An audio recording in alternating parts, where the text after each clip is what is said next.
Welcome in everybody to the stream tonight, to the video later. Today we are playing some Citizen Sleeper again. Gonna be trying to get farther, trying to see if we can possibly get to safety, find our way out of the off this this piece of junk space shuttle we're on. Oh, but yeah, that's really what we're doing tonight. Just gonna be hanging out, playing some of this. Alright, let's get it started here. We're gonna continue from the last time. I'm excited because I did also buy Citizen Sleeper 2 because they had a bundle sale going on. So I'm excited to see what this game holds and maybe hop into the second one if we enjoy it so much. Alright, cycle 6 on this machinist. Oh, welcome in. Okay, what were we doing? Oh, we had to go do the dice. Did any of my dice match the... How will we get there again? Is it... Oh, no. There we go. Oh, it's the eye. Okay. We got a 1. Let's match that up here. A lone connection feeds into this isolated node. Its last access timestamp is 1,000 cycles ago. That's quite a few dang cycles ago. We're gonna unlock this data. Let's see here. Data extracted. Okay. Do I use this now? Or is that what I extracted? Maybe that's what I extracted. Okay. What about this one? But to 2, let's go with here. A Havenage member is broadcasting on the open network from here, leaving them open to data extraction. Let's extract that data, shall we? There we go. Pull up that on my phone as well. Data extracted. Cool. So now we have Havenage data. A raw data from Havenage hardware.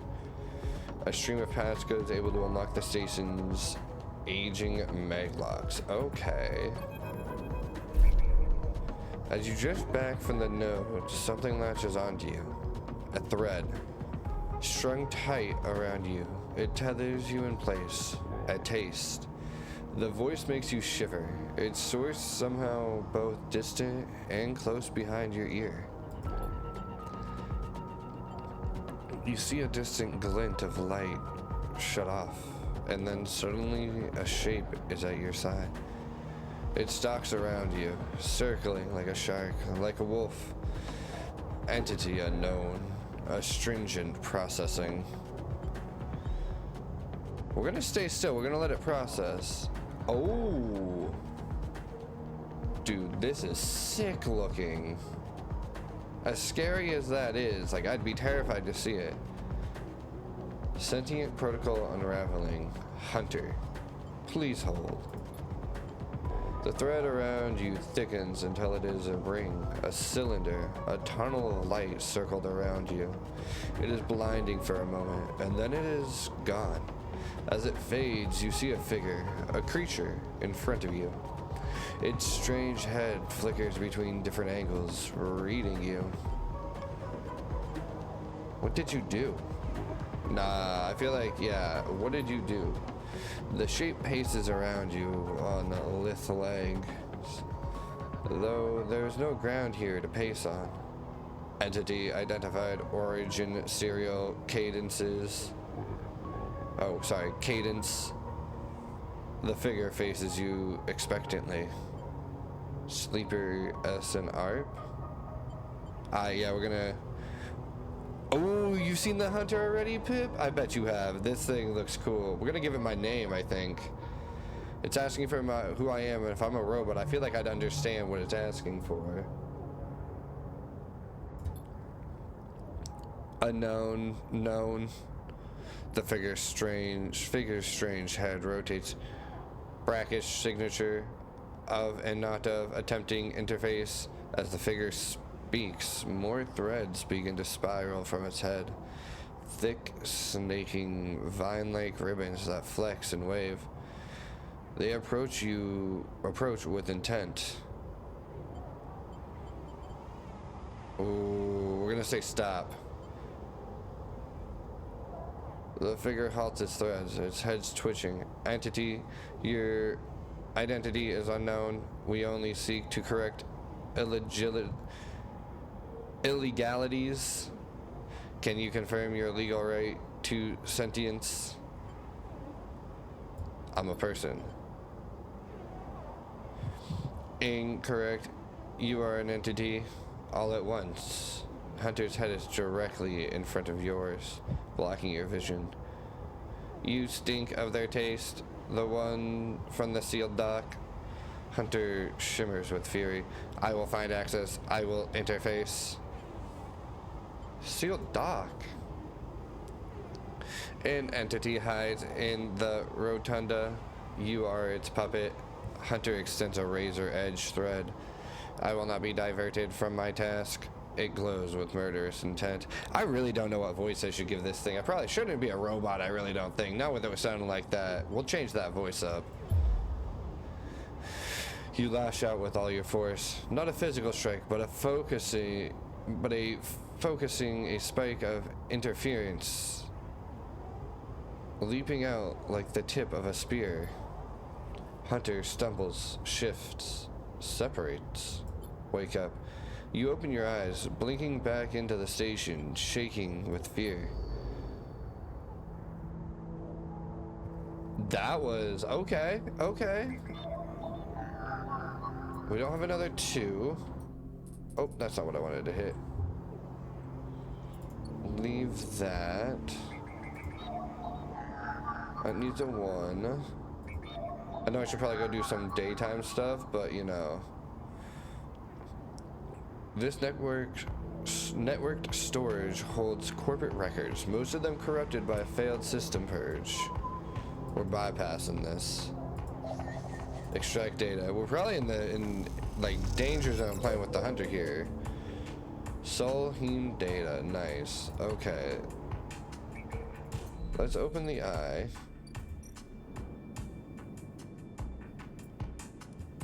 Danger. Oh, no. We don't want to leave that for it. We want to... We have 15. Would that be all of the ones we need for this? Yeah. Come on, start action. There we go. Fungus fan.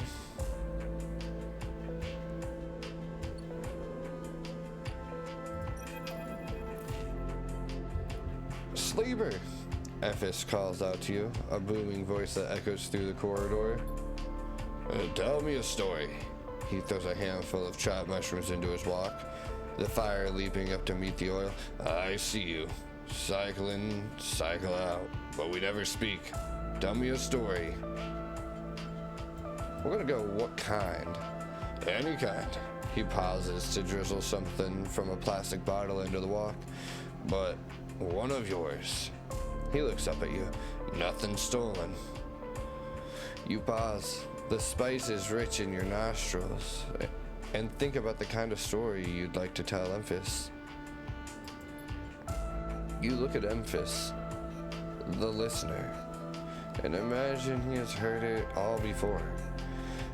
Perhaps he would enjoy a strange story, something with some spice. Tell him about your dreams. All the sleepers, you tell Ephes, had dreams. Some were simple memories left over from the emulation process that had become tangled up in their minds and would come out when they slept. It wasn't rare to hear a sleeper in the dorm scream or cry out in the night. But your dreams, those gray skeletal after images of systems and structures, of threads and patterns weren't like the others. They weren't memories or nightmares. They were reflections of reality. Distorted, yes, but somehow true. You learned, back then, to keep quiet about them, to let them flow through your mind like water. That was until now, until you arrived in this place. Now your dreams colonize your waking life. They slip behind your eyelids with every blink. And now you understand they aren't dreams at all, but some process of interfacing, of speaking, of living in another world that flows through this one like smoke through air. You tell him that you do not know if there is a reason for your dreams. Perhaps you reason it is just some side effect or particular quality of the frame you inhabit. But whatever it is a gift, and you hope to make use of it. Emphys finishes cooking and squints a little at you. Sleeper, he smiles. You are quite the storyteller.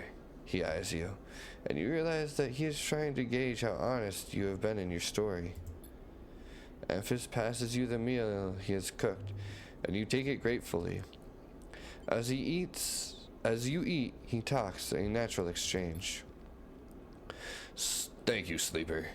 He looks around at the empty market, but my time is done for today, and I don't want to keep you longer, so I'll make you a proposal. He gestures to the plastic box of ingredients stacked behind his stall.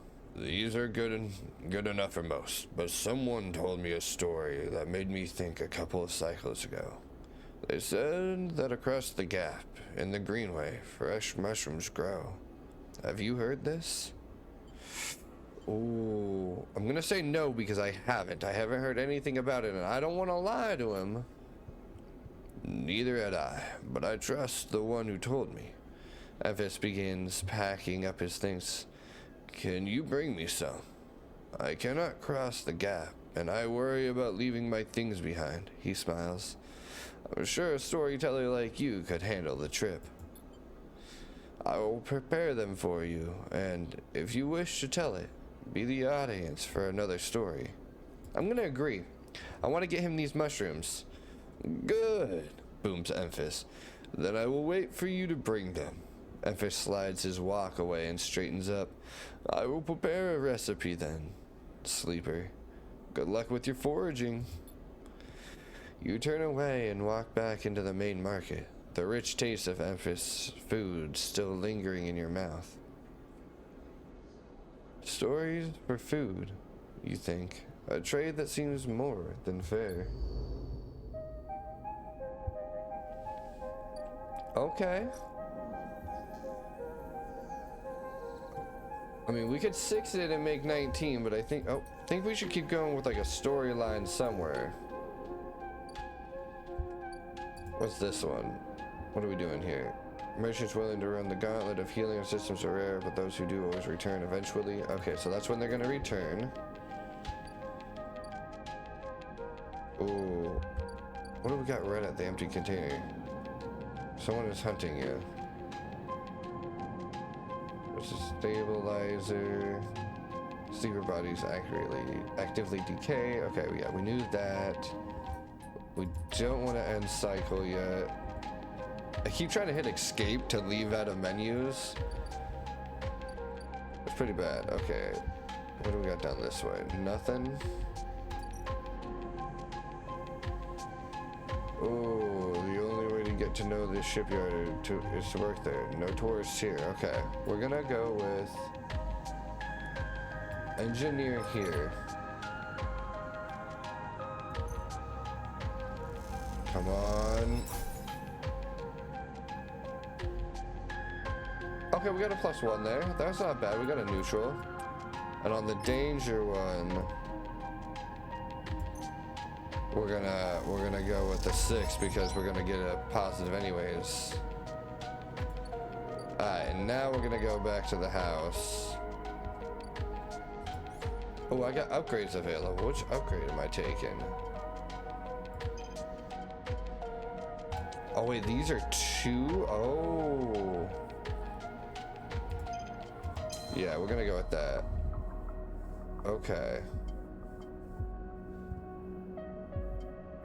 Okay. That was our only point. Yeah, we're sleeping now. End in cycle. Let's go. Oh. Let's see, a 6, double 6s, a 1, a 3. Let's go. That's not bad. What's this? Oh, we don't have any. Deliver data. Okay, wait. Oh, I do have some.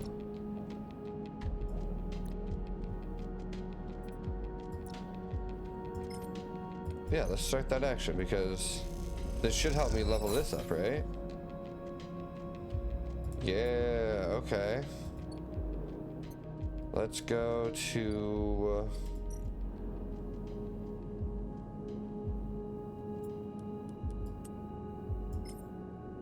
okay.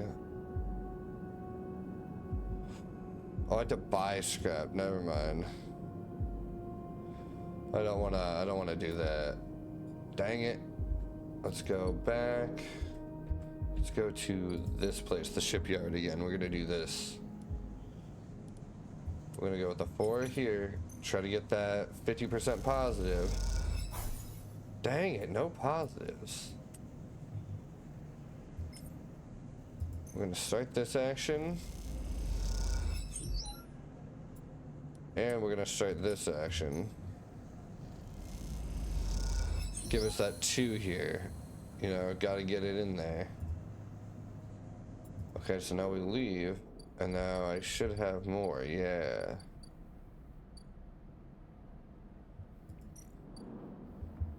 So what can I do here? Sophisticated tech is rare on the eye. So the shipyard is happy to pay you for ship mind fragments they can disassemble, dismantle, and reuse. Tracking Yatagan. A slate in the office advertises that Havenage are looking for informants on gang activity in the eye. They'll pay. What does it get? I don't want to do that. That doesn't seem good. We're gonna wait. We're gonna wait on that. 100% waiting. Shipyard. From the walkway, the side real horizon looks impossibly vast.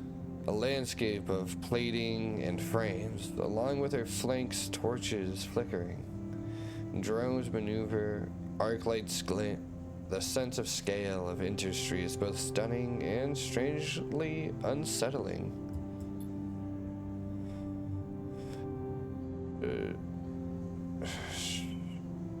Shipyard worker and his daughter. She's quite beautiful, I think. You turn to see a figure a little way down the walkway, leaning up the rail. He is thin, ragged, his work gear poorly fitting and loose. The torches at the side real horizon flicker in his eyes as he turns to you. Lem. He leans back up from the rail, revealing a child standing beside him, staring out at the ship. And this is Mina, he adds with a smile. She stares and tucks herself behind Lem, who dutifully picks her up. She's a little slow to trust, aren't you, Mina? She buries her face in the folds of his overalls. Mina looks out from Lem's chest, a dark brown eye twinkling among the rough materials. You working on her then? Lem asks eagerly, gesturing to the vast ship, or just admiring. He shifts Mina's weight to his other arm. Working. Me too. He flashes Havenage a pass. I knew just to look at you. Oh, I knew it. Just to look at you. I mean, he stumbles over his words, not wanting to be misunderstood. I mean, you look like a worker. She's Mina and my ticket out of this place. Our escape vector, so to speak. You haven't heard? Anyone who takes a Havenage contract on the Side Rail Horizon will be entered into a draw for the transit support crew. He smiles. We won't get to sleep the journey through, but a couple of decades of service and will be nothing for me. And Mina if it means landfall on the new world. On a new world. He winks. Transit support. Decades. Transit support. Uh-huh. Someone needs to stay awake to keep the thing running. He straightens up, stretching his back. That's a colony ship, friend. The Celis Foundation is sending thousands to settle a system well outside the reach of the core worlds. It'll be totally independent colony. No surrogacy, no corporations. Why is it here? Why build it here, you mean? He grins. Don't ask me. I know as much as Mina about it, that. He ruffles Mina's hair thoughtfully. I suppose many corporations weren't too happy about breaking with the idea of surrogacy.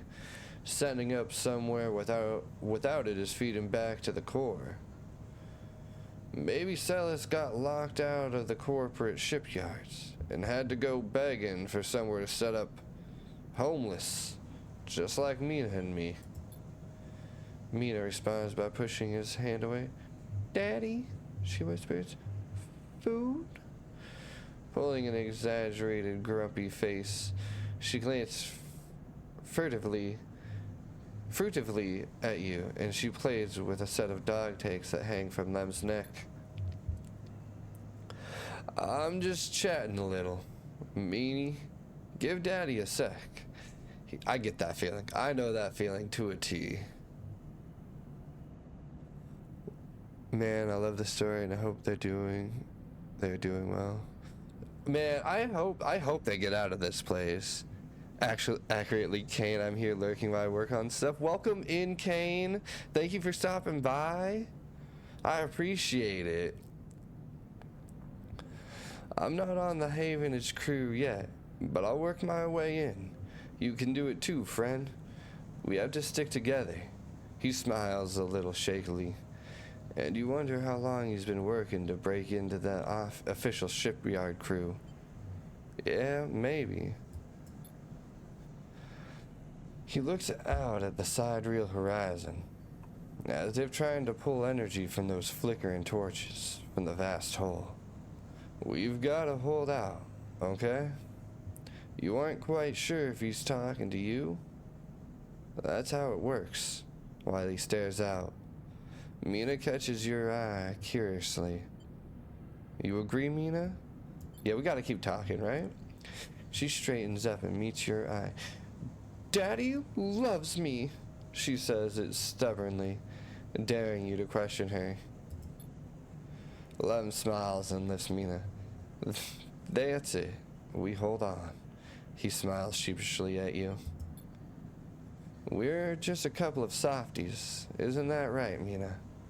He sets her down, standing by his side, and she clings to his leg. Gotta go feed this one. He pats her back. Maybe see you on shift, huh?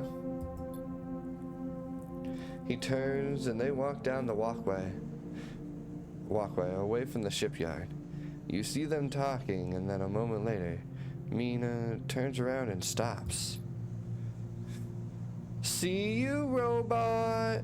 She shouts. Her shout echoes down the walkway, and she flashes you a parting smile before running to catch up with Lem. You watch them a little before you turn back to the impossible scale of the sidereal horizon. A ticket out. Dang. Pip, please tell me I get to talk to them again, because I gotta make sure they're doing okay. That pulls at my heartstrings. Yeah, we're gonna go unit assembly here. What can we do here? Systems fitting. It looks like it pays us. The sidereal horizon is webbed with complex systems bundled like a nerves in a body. Your job is to lay these systems in. Okay, so this is the negative for quality control. The system team is looking for new members. Prove yourself a reliable tech, and you are in. Assigned Real Horizon assembly block by block. You earned a place on the teams welding those blocks together. Okay. This is safe because I also get a +1, which means anything I put into this. Okay, perfect. I think we're gonna check what to do with the eye real quick, because I know there was one that had a 1 on it here.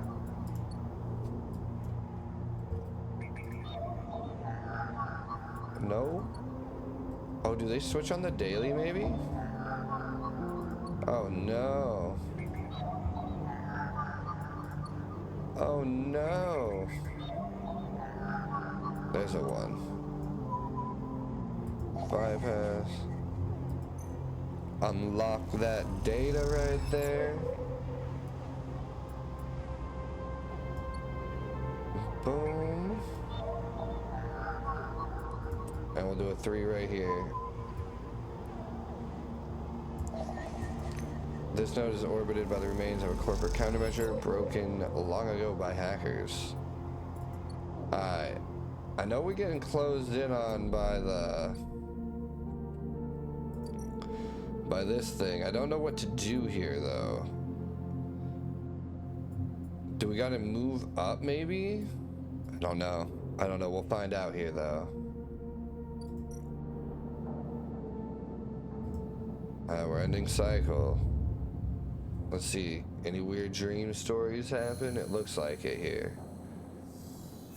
Oh, I guess not. Ooh, okay.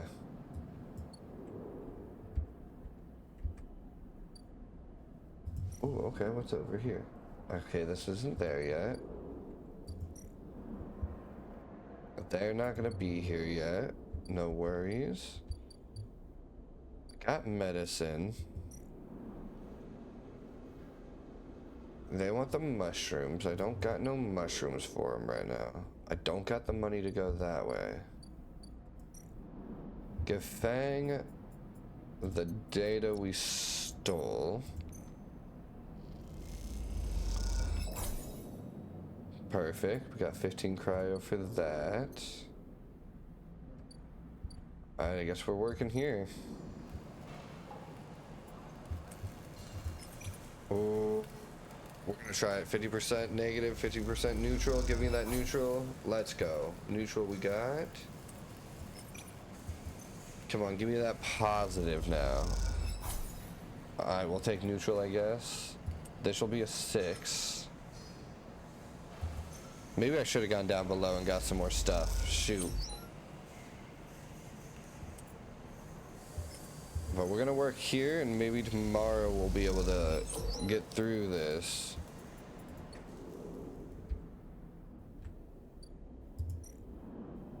I'm gonna pay the 60 to move up. Yeah.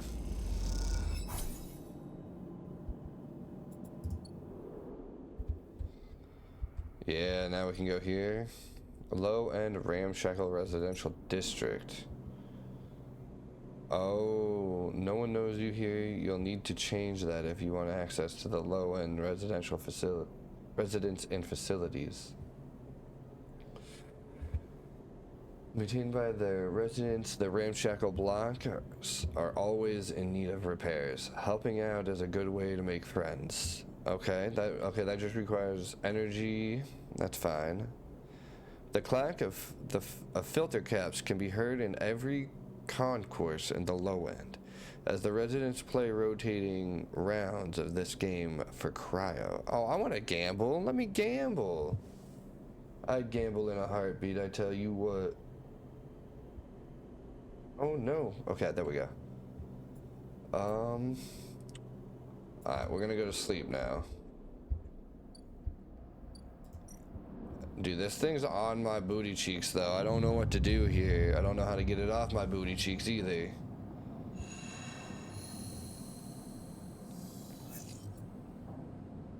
Four, okay.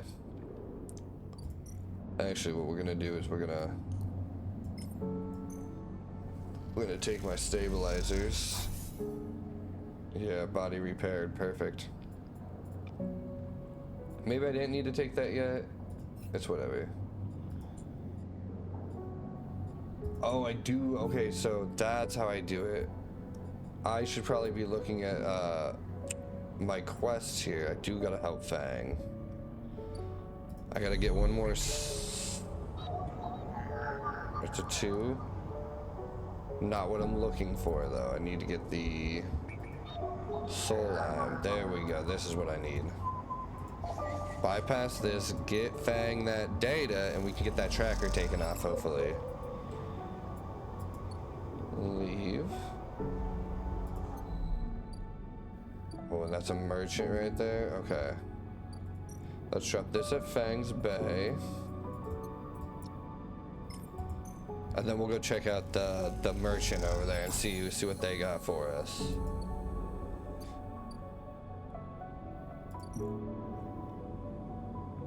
Wait, skill upgrade required. You and the merchants know these fragments are overpriced, but are they willing to admit it? You'll get one chance to see. Ooh, okay. So haggling's gonna come later then. As you enter the bay, Fang is nowhere to be seen. The banks of servers and machines blink out of the dark in staccato rhythms. Unseeing eyes of the station's digital ghosts. Shitheads! Fang's voice echoes from behind a stack, followed by a hammer of a fist on a metal casing. These snaky shitheads. Who's snaky? Sleeper! Fang's smiling head pops out from behind a stack. Just the emulated consciousness I've been eager to see. Come back here. You pick your way between the thrumming stacks, trying not to trip on the loose bundles of cables that blanket the dark floor. Has he not heard of cable management? First thing you do, set up a server farm. Fang is sat in the front of a set of monitors mounted to a sack. Tell me, Sleeper, what do you see here? Fang waves at a monitor to his side, glowing with pale lists of information. You lean in closer, looking for the links in the data. The tables seem to be filled with personal information. Names, genders, dates, ID numbers. All the markers of institutional records. Shitheads. Fang laughs. Maybe not all of them, but what kind of shitheads? Solenheim. Bingo! He taps at the terminal. I pulled these from the old data you brought back, and all employees of the Eye's original owners. And he leans in past you to scroll the list down. This one. This is a snaky shithead. He stabs at the screen with a finger. The name reads Hardin Hurst. Friend of yours? Fang gives you a sideways look. Funny you should say that, Sleeper. He drags a stool out beside him and motions for you to sit. There just happens to be a Hardin Hurst in Havenage. He waits for your reaction. In Havenage? That's it. He's right here on the station now. Fang leans back in his chair. Just think about it. Decades ago, Hardin worked on this station as a... Fang leans across to look at the monitor. Senior Strategic Operations Executive. Fang raises his eyebrows at you. R. Hardin was keeping the money coming in for Solenheim. He defined priority growth initiatives by making sure the extractors they contracted out to were hooked into a system that outsourced all the risk and kept the profit. Good old Hardin shuttled thousands of Paldium Rush workers into an infrastructure which meant that their cut of the work they did went straight back into Solheim. How do you know this? I grew up here, Sleeper. This is my history. I am a child of the collapse. Fang turned back to his screen, staring hard at the strings of code flickering by. Before I was born, my parents were Solheim contractors. They ate in Solheim canteens, worked in Solheim ships, they breathed Solheim air, and slept in Solheim beds. Fang's voice rises as he speaks, his fists on the terminal's edge. And the work that paid for that existence, the cycles of hard extraction out in the belt. Solheim took their cut. This was a company town, so to speak, and my parents were just another in the long line of freelance contractors, willing to risk their lives for a shot at anything other than poverty. Disposable. This guy, stabbing at Hardin once again with his finger, strategized all that, did the sums, and then somehow, thousands and thousands of cycles later, is going to it's still going, still here, crawling in the walls like some shithead snake. He survived the revolution. Surely it can't be him. But how? Fang relaxes a little. Who knows? He turns to you and smiles. So, are we going to go find out?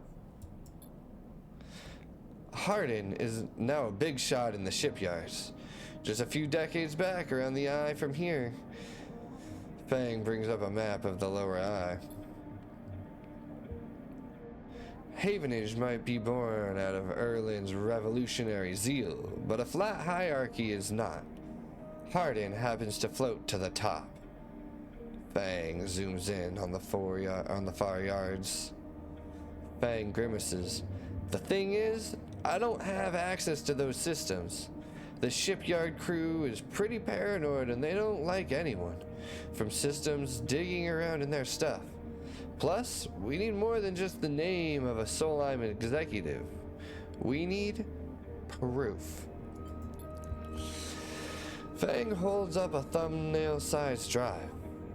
That's where this little creation of mine comes in. I call it a ripper worm.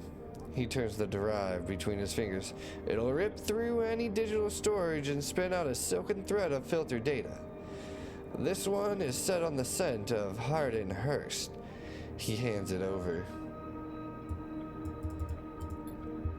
Getting into the compound might be tricky. Fang puts a hand on your shoulder. Oh, sorry. Yeah. But you, however, have a particular knack for remote access. Fang grins. If you can't extract yourself a Havenage cipher from a Havenage agent, they sometimes carry... If you can extract yourself a Havenage cipher from a Havenage agent, they sometimes carry them among their data caches. You can crack open the compound's network and slot the worm in through any open port. You never need to go near the shipyards. So what do you say? Up for it? We gotta ask what's in it for me. We can't do this just because we like the man. Rooting out a corporate snake not enough? Find the information and I'll start work on that tracker of yours. Fang scratches at his chin. Anything the worm gets, it'll send it back here to me. There's something wrong here, and I aim to get the rotten core of it. You leave Fang digging through the data, among the wires and machines of the old station. As you walk out, you try to imagine the eye as it once was, a vast machine running smooth and strong, directed by people like Hardin. A vast Solheim-built machine into which thousands poured from the surrogate systems, looking for a new life. The hope of a better future, engineered to line someone else's pockets.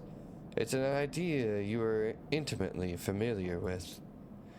You think of Hardin, still alive, still part of this place. I wonder if the past is ever truly past. Damn it, I have 2 cycles to try to get him stuff. So is that in here then?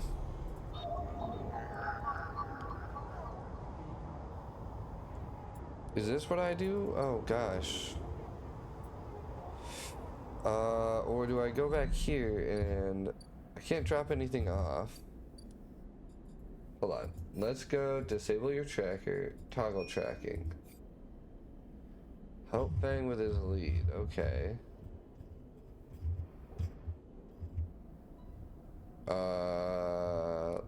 Let's go into here maybe.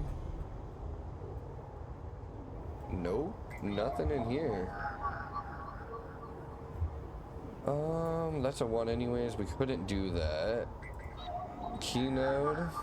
We don't have a 1. We couldn't do that. We can't have that because that's a 1.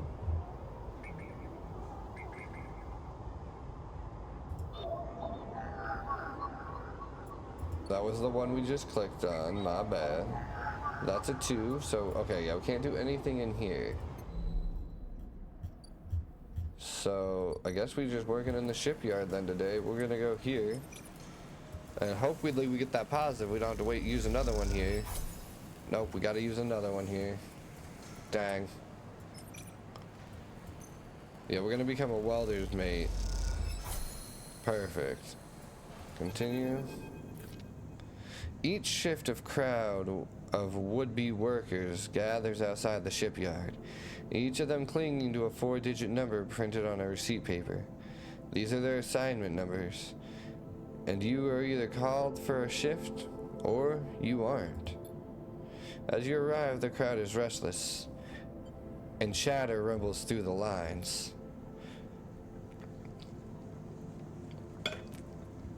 Gotta wet the whistle.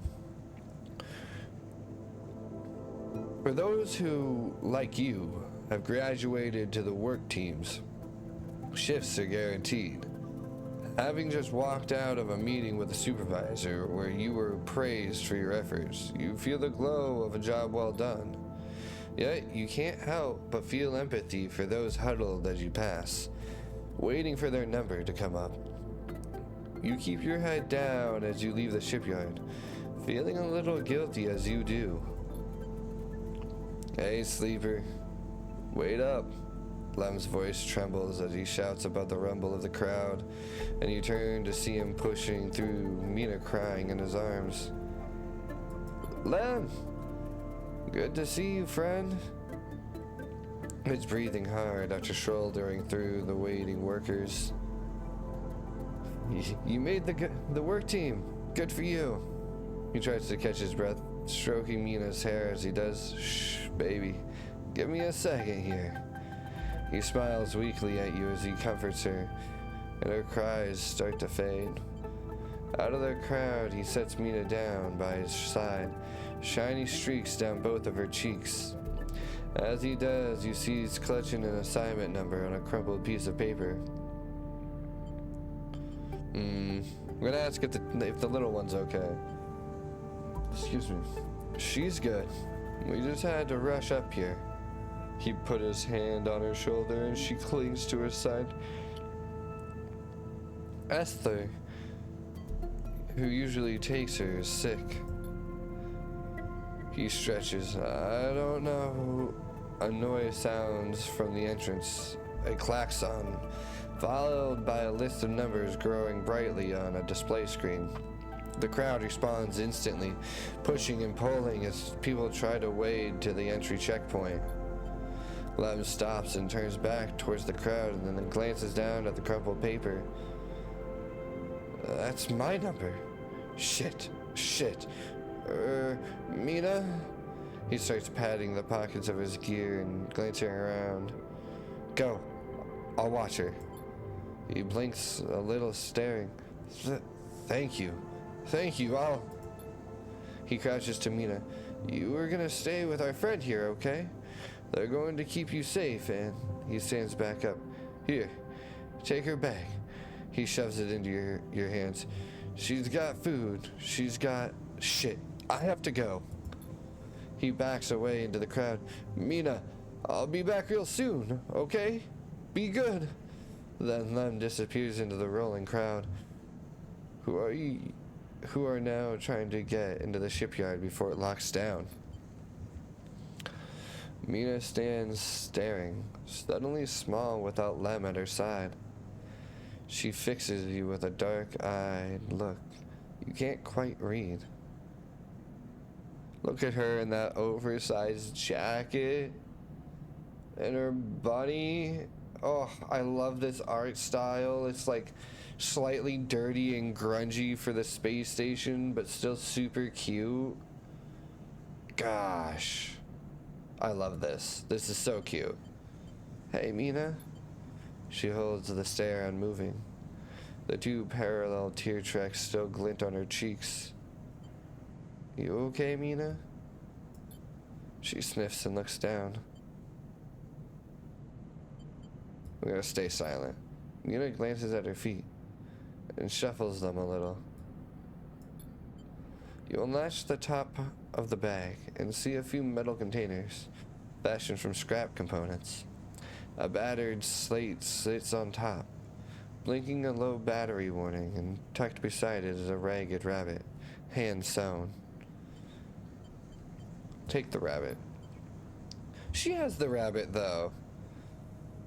You pull the rabbit out of the bag, its long limbs waggling as you do.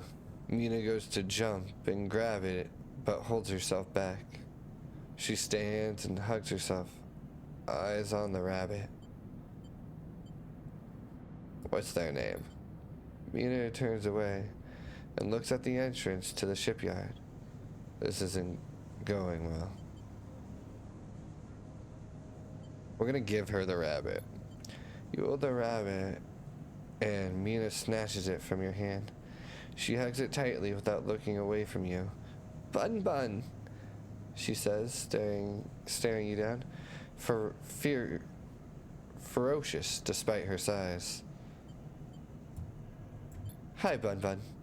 You move a little closer as you speak, closing the gap. He doesn't speak, she says. She looks at you suspiciously, but her face softens a little. She waggles Bun Bun in front of you, and then walks him up your arm and onto your shoulder where he sits. She pokes your arm a couple of times. Are you really a robot? Sort of. Yeah, she thinks. Me too. Mina has more questions. Lots of questions. Questions about how you breathe or if you rust. But before long, you were talking about rabbits and what Esther, the lady who usually takes her, smells like. And whether or not fairies live in the eye's heating pipes. You pass the time like this, sitting side by side on the floor of the walkway as others pass by. Sometimes talking, sometimes drawing on the slate, sometimes playing with Bun Bun the rabbit. And this is how Lem finds you. Just as both of you are starting to yawn, he is dirty and tired, but Mina leaps up his legs and into his arms as he stumbles backwards. You two get on okay? He asks, trying to keep Mina from climbing onto his shoulders.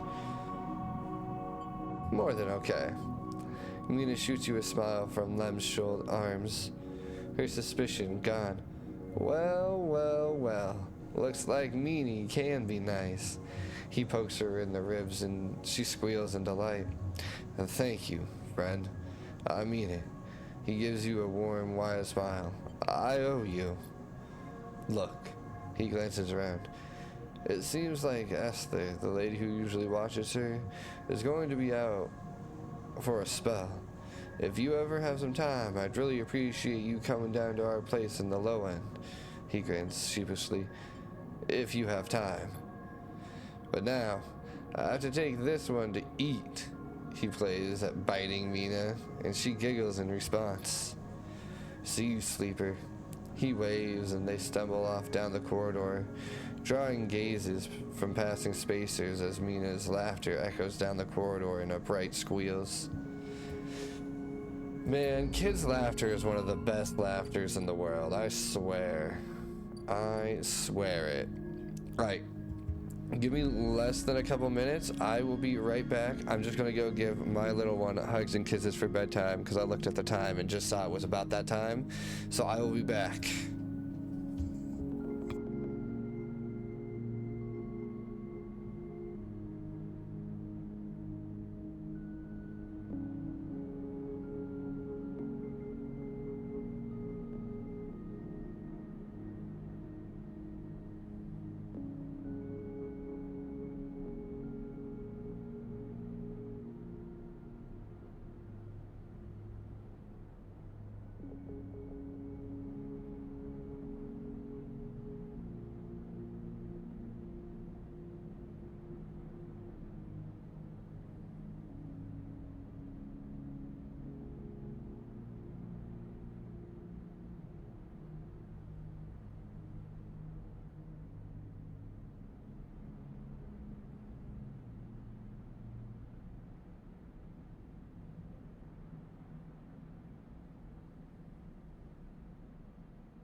I am back here, everybody. Sorry, I ended up being perfect timing. She was just getting ready and getting changed for bed, so I decided I would lay her down so Mom didn't have to. Oh, sorry, my nose is just here. Alright, we're getting back into it here, though. Cider at hole. I guess it's glowing, so... Ooh, so this is about the only thing we have left to do. You've been promoted to an assembly team working on the hull itself, welding the fabricated blocks of the ship into place. A vast job. Come on, give me that positive. That's a lot of cycles I'll have to get through. Oh no, I might have just... Okay, we gotta go eat some food real quick, I think. Oh.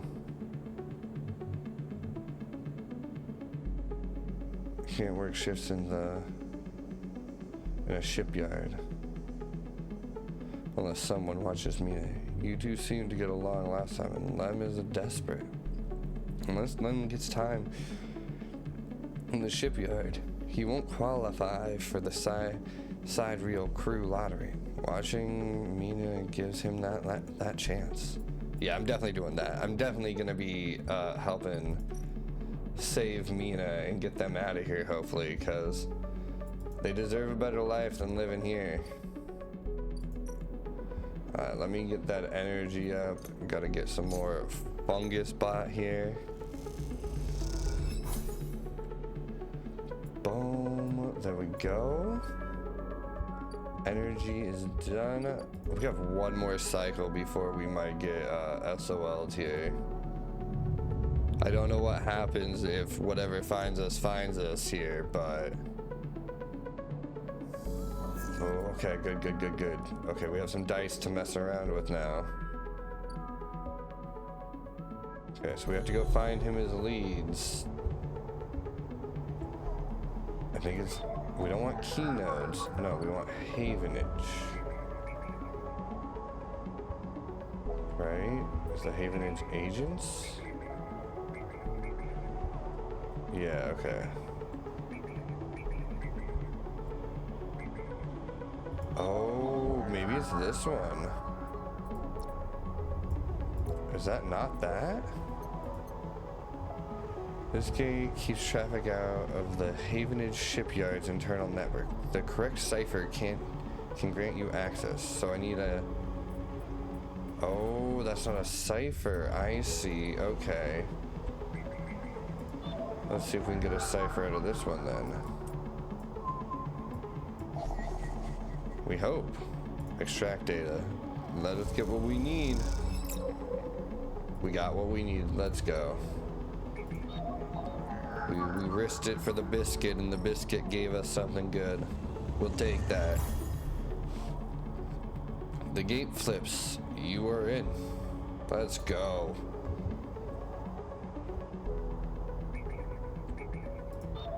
What do we need here? Oh, we have one of those. An open port sits waiting for you to slot in a ripworm. What will you find there? Let's slot that ripworm. Let it rip, baby. Let it rip. The worm slots in and begins tunneling down a thread. Godspeed, little one. Okay. Oh, wait.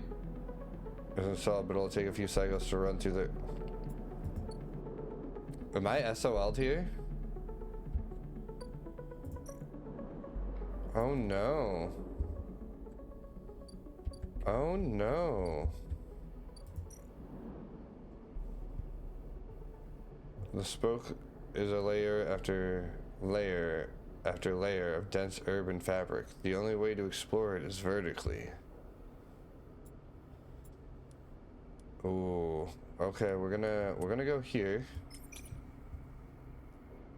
And that should give us the 100% we need. A tangled network of servers service passages and makeshift tunnels cut through the spoke as if it were a hive. There are no maps here. There doesn't need to be any maps here, just saying. Alright.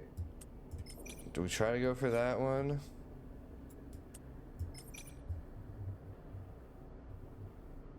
Yeah. Come on, give us that positive. If it gives us a positive, we're set. Oh.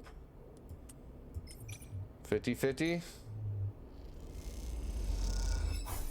Nice, and then we'll give 100% here. I don't know why I'm doing it like this, but we are. We're doing it like this.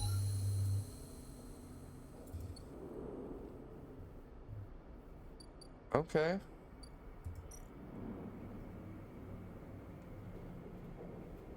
Ooh, I can go to the central hub though. What's this? Oh, random item. With so many shipments, what's one diverter package? I would have to get the skill upgrade for that. Okay. Ascend the car, I guess. Ascend to the hub. The hub station main dock.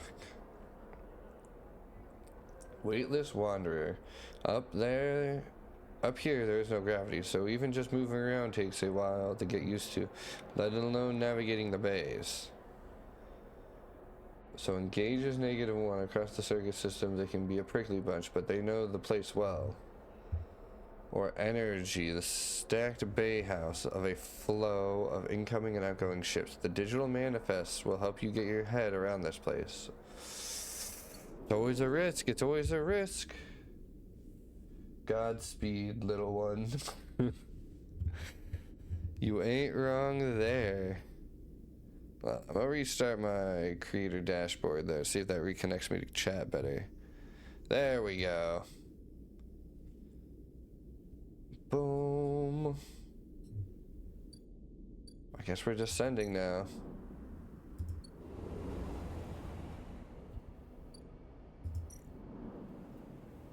Oh, Paz claims the shipment was salvaged from a stolen executive yacht, which is why it cost so much. Paz says she has a contract who will take ship mines, but she reminds you any ship mine from the eye fetches a lower price. Paz knows a space who will take Matsuke out to the Star Belt, but only in bulk. 80 cryo for 3 batches. I'm not gonna give you mushrooms. I got another man to give mushrooms to. Alright, well, this may be the end of us here. I'm sweating a little bit. That's the last day on that cycle, so that might have got us.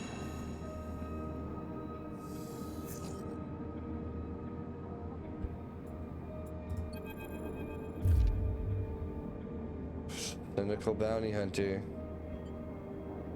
Hold it, sleeper. Comes a voice behind you. Don't you run. Stay still. Good, good. A hand pats your coat down. You know your master's voice. Ethan spins you around. He's wearing a wide smirk and a slick jacket, and you immediately know he is terrible news. You got all the way out here and then stayed put. He laughs a cruel laugh. That's a sleeper thing. You're my first. You barely hear him. You've noticed the handgun he has leveled at your chest, and it's hard to take your eyes off of it. He reaches down with his other hand and slips some kind of ring out from a belt loop without taking his eyes off you. Making it to the eye, though, that's pretty good. This place isn't so bad. Bars, markets, people. I pull most of my contracts out of asteroid caves or off of godforsaken moons. He splits the ring into 2 perfect circles. It's hard to want to hit civilization when there's so much space to pass through. Who are you? Just a freelance on a contract. He reaches over to slide the rings around your wrist. Go easy. Make a break for it. We gotta run. We can't let him get us. We gotta run. You see a chance. The moment his eyes leave you to watch the rings, you spin, knocking away and sprinting down the corridor. The shot rings out, echoing off the metal so loud it hurts your ears. A bullet hole smokes in the wall beside your head. You freeze and Ethan closes the gap. This is a very boring routine. Trust me. I've seen it all before. He slips the rings over your trembling wrists. Ethan nudges you to start walking. To the ship and home. He whistles, going easy. You stumble down the corridor, your hands behind you, your mind racing. Ooh. Who hired you? Your daddies at SNR. They want you home for dinner. Ethan yawns and continues to nudge you down the corridor. Shame to come all the way out here just to head back to Espen Arp, right? Away. That track of yours makes this too quick. Was hoping you put a bit more of a chase, you know? A running battle through the bright market maybe, or a holdout in the low end. There's a few establishments I would have enjoyed checking out while I asked around. You walk on in silence for a little longer, desperately trying to think of a way to escape. That SNARP tracker will be the death of you. Hey, I have an idea, Ethan interrupts your thoughts. How about on the way back to the ship? We stop for a drink. I'm buying. He laughs at his own joke. This better not be one of those where you do a dramatic pause and then try to jump me. Because I'm pretty tired of that. Although, muses Ethan, I've got myself thinking, what's the rush here? Here we are in one of the most lawless joints in the surrogate system, and we are heading for the exit. He pauses, and you trudge on in silence. Okay, here's the idea, starts Ethan. You and me, we make a little agreement. Here are the terms. He turns to face you. You run, or leave, or try to abandon the eye, I shoot you. You plot or scheme, you try to kill me, I shoot you. But, he smiles, you come meet me at an establishment of choice every few cycles, and you pay my tab. I don't shoot you. He pauses. You don't pay my tab. He rattles his handgun. You get the idea. I get it. Okay then, that sounds to me like a deal. He stretches. You know, I really thought I was going to have to kill you, but this is so much better. He clicks something at his belt and the rings release from your wrist. I'm going to see if I can find my old stool at the Compressor Club. Come see me there. He aims the handgun at you, squinting down the sight. Let me just remind you, that body of yours is one big tracker, so don't even think about leaving the eye. Oh no. Ethan turns and strides off down the corridor, slipping his handgun away. The mix of relief and terror you feel is overwhelming. Dude, this guy seems like kind of a beehole, I won't lie. What are you going to do? I'm gonna kill him. That's what I'm gonna do. Alright. Do we work more in the hall here? Yeah, we'll go with a 3. Give me that 25 on that positive. 25 on that positive. Dang it. Never giving me that 25 on that positive, I see. We'll do a 5 here. Alright. Now we'll leave, and what we'll do is we'll go all the way up to... Oh, I should have done the 4 there. What was I doing the 5 there? I want to go here, because I want to give them a good chance, you know? Because that's going to go down by 1. I need a positive. I need a 25% positive, please. Let's go. 25% positive. We'll do it again. Come on. Come on. Give me that positive. We need to get Mina out of here. 25% positive. That means one more night. 50-50? No, we don't do that. We won't do that. We don't want to risk it like that. What we're going to do with that 1, though, is go into here and start just unlocking stuff. I feel like it's going to be good to have all this data stuff. Oh, no. Yep. A glimmer in the dark catches your eye. As the orb of a hunter's head appears in the distance, it is looking for you.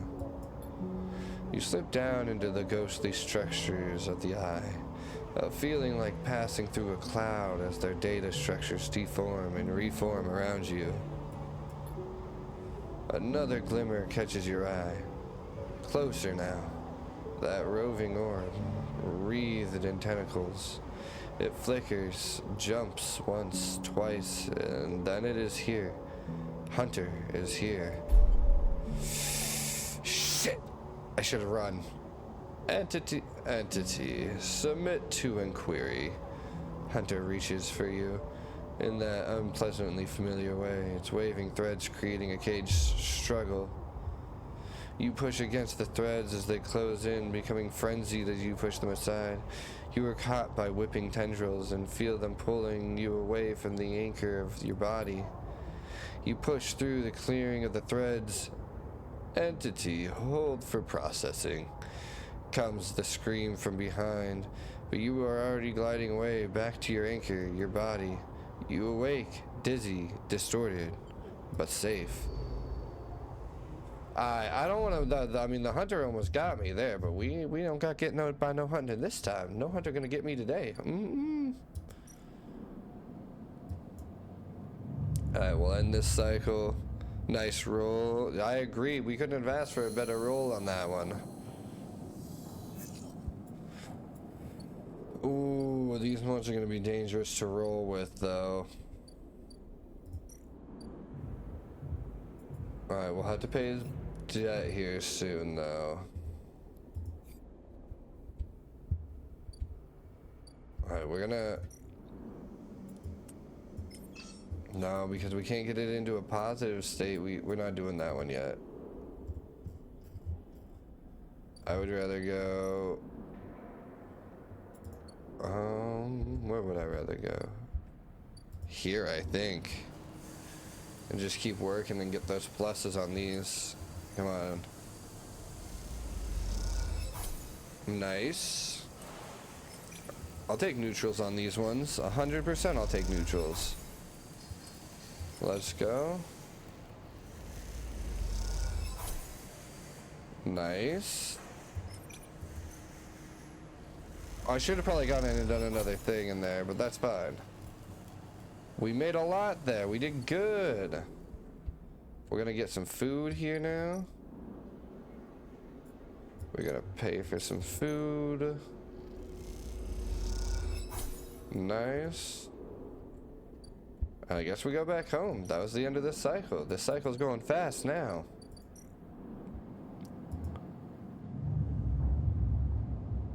Come on, let's roll good.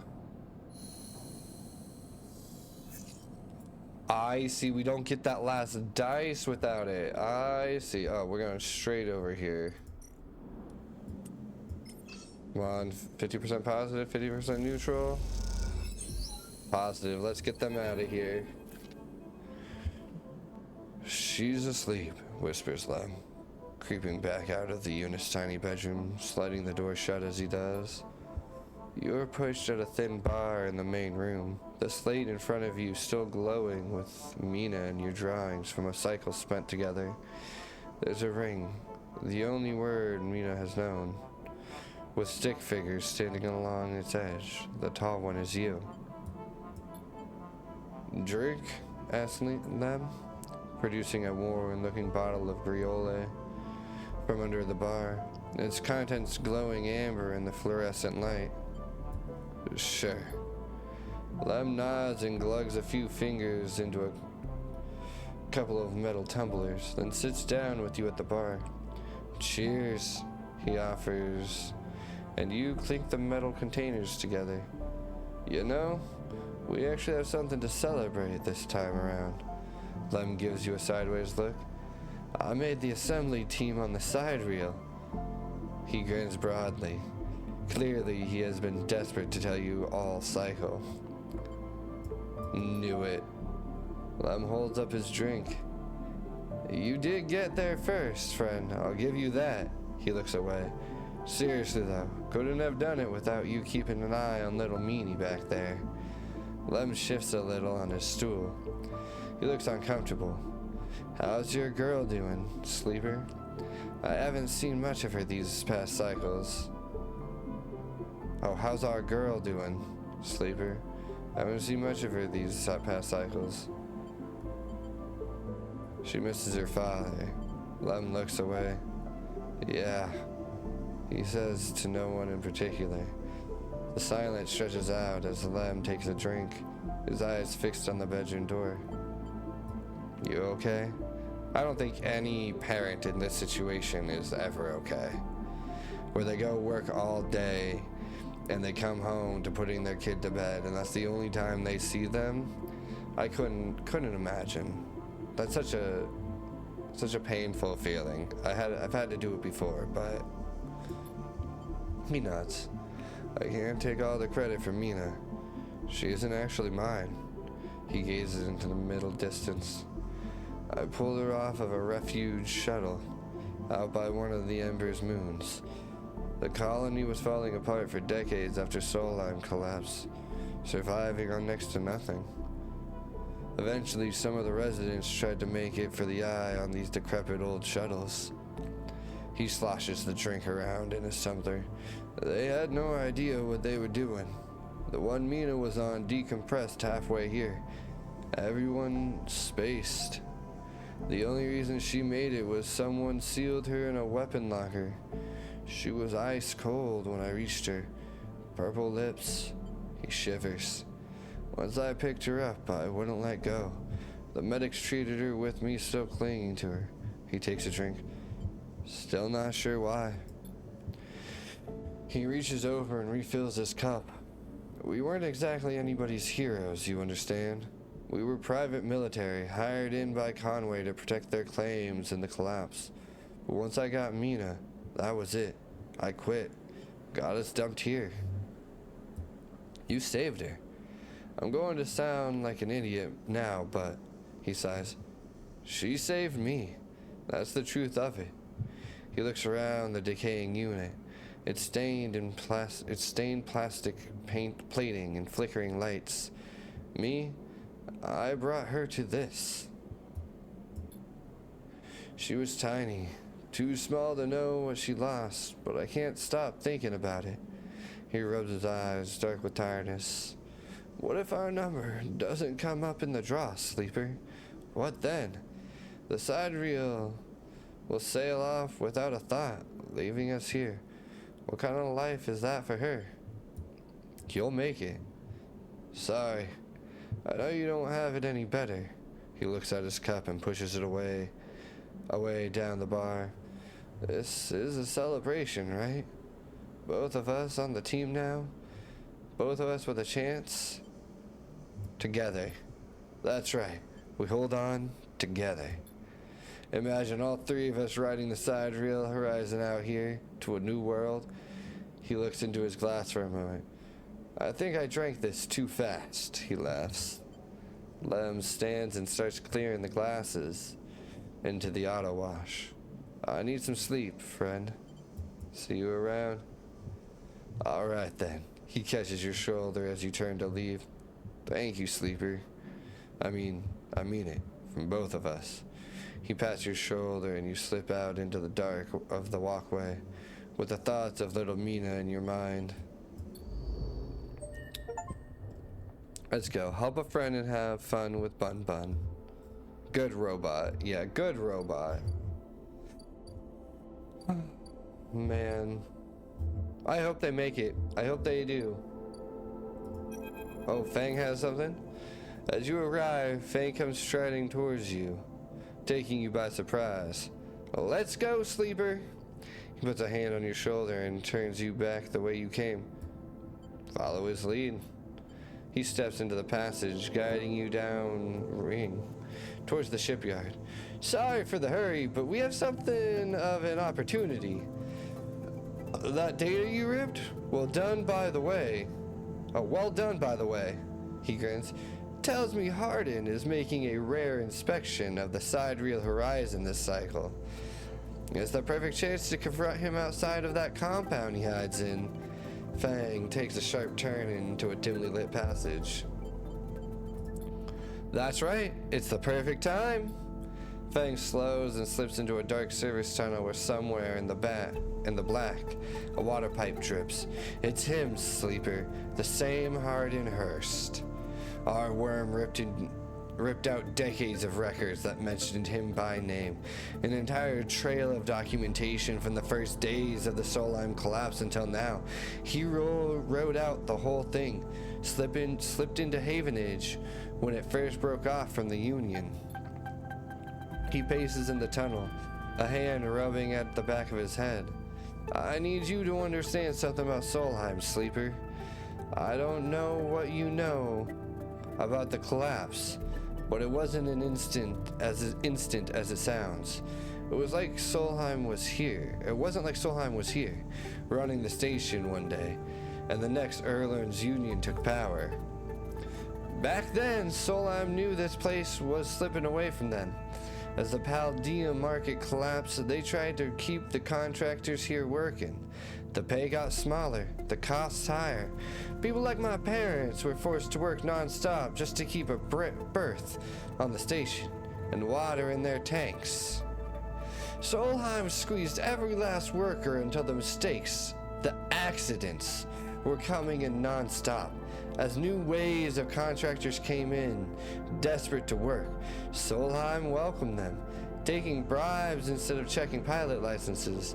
The whole time Solheim was folding up, dragged into court cases in the central systems, while this severed limb of a station still desperately tried to take all it could.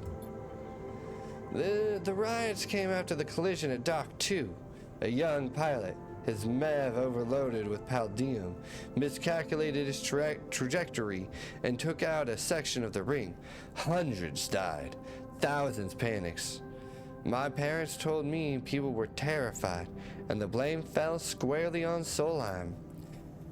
People like to tell stories about Erlen, how he brought the factions together, spoke to the crowds, turfed out Solheim. Maybe that's true, but my mother, pregnant with me, locked herself in their MEV and welded it to the dock, while my father joined the improvised crews trying to seal up the ragged edges of the gap. He never came back. Fang pauses in the dark.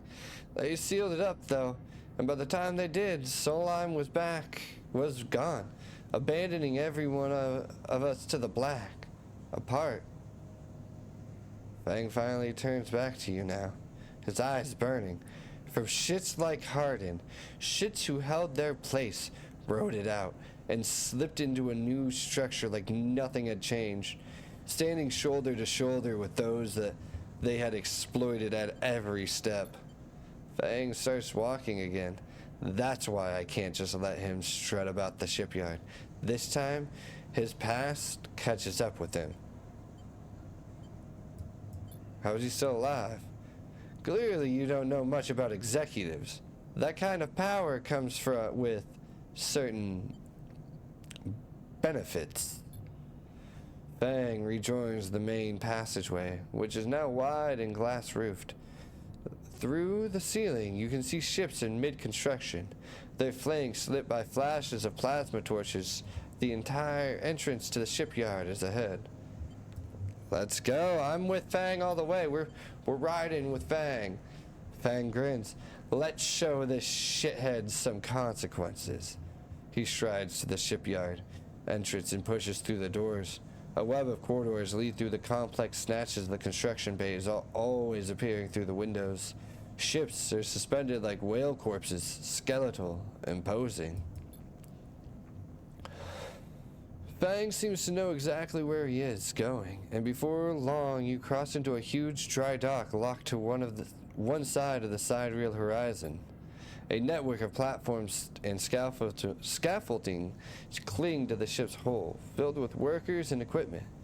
The sound is stretched out by the vast space so that the welding, cutting, and sealing seems to come from everywhere at once. Both of you and Fang spot them at the same time, a group walking slowly across a gantry. And at the front, two men, one gesturing towards the ship and the other sick, thin, cleanly dressed, with a shock of gray hair. Hardin. You and Fang say his name in unison, and Fang sets off up the staircase to the gantry, with you following behind. As you come to the same level, the group is passing closer, the foreman gesturing to the work being done through the dock, and Hardin nodding along. Hardinhurst? Oh, sorry. Hardinhurst? Fang shouts across the noise, taking you by surprise. His voice bounces and comes back in the rippling echo. The figures turn. Yes? Yes? Hardin asked quizzically, raising an eyebrow. He glances between you and Fang, and you see his gaze linger on your body, unsure of why a sleeper might be in this place. You are a traitor, Hardin, a Solheim executive who tried to hide here among its victims. Fang's voice is steady, strong. You stand for everything the Eye was rebuilt in the shadow of, against everything Erland stood for, everything Havenage stands for. You have no place in this station. For a moment, stillness descends on the group, as if everyone was held in place by the rattle of construction. Hardin laughs. Well, good to meet you too. He glances around at those around him. Some are smiling and the others nervous. You are from the systems branch, are you not? Asks Hardin, inspecting Fang's clothing. Fang turns to the foreman. You need to call your security. This man is a corporate agent. The foreman glances between Fang and Hardin, his hands drumming at his side. Hardin leans towards him and says something inaudible. The foreman nods. It's true. As he begins speaking, Hardin turns his attention to you. And what would a sleeper know about that? You accuse me of being a corporate agent? What are you if not exactly that? He looks around at the group, who are already eyeing you with suspicion. You are a product of Essen Arp. You have no place in a Havenage shipyard. Who knows what signals you are sending back to your makers? A murmur of approval runs through the group. Fang holds up a stick of memory. You guessed right. I am systems, and I have records that link you directly to Solheim, right here. He turns to the foreman again. So once again, I'm asking you to take this man into the custody of the shipyard. The foreman remains still. Hardin's voice is calm, measured. If you have such data, why hasn't it been submitted at a members' meeting for proper review? He shakes his head. I have nothing to hide. Unlike a man who does not announce his name, who enters my shipyard with corporate property in tow, and tries to turn my own men against me.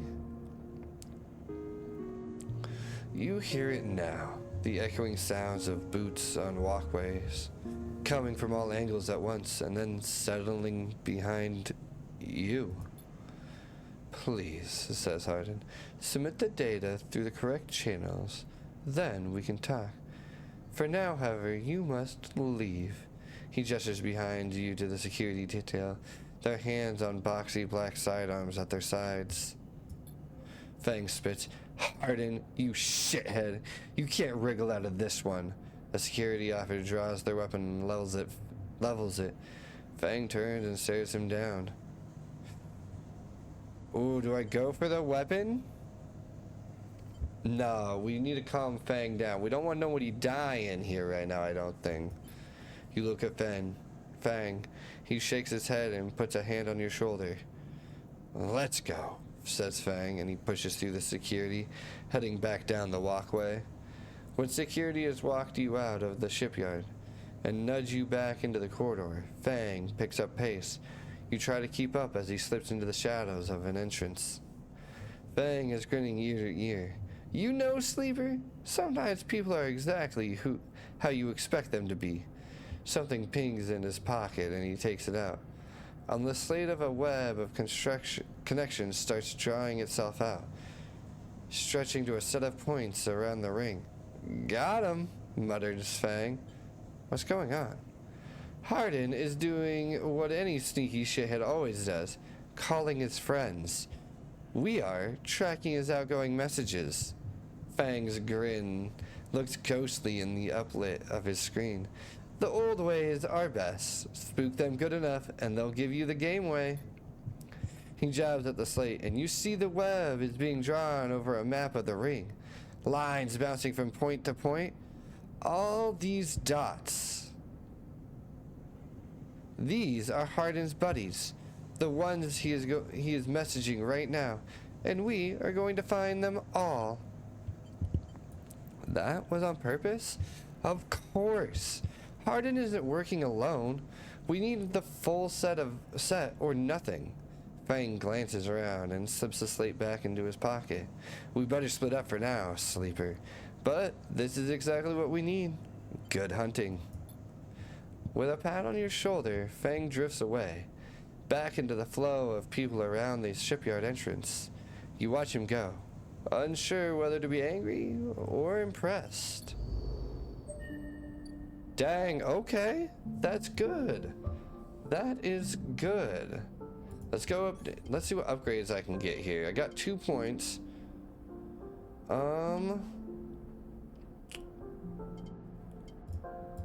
There's stuff for 3. Oh, 3 points gives me a +2. Use scrap components at home to repair condition.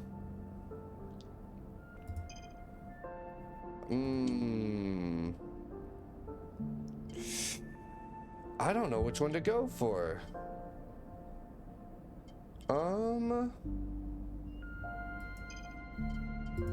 Back. We're gonna go with engage. We can't go with engage because we're already at a -1 for engage. So we'd have to go to a 0 for engage first. Now we're gonna re-roll. We're gonna go for the action to re-roll once a day for all my dice. I think that's the best way to go here.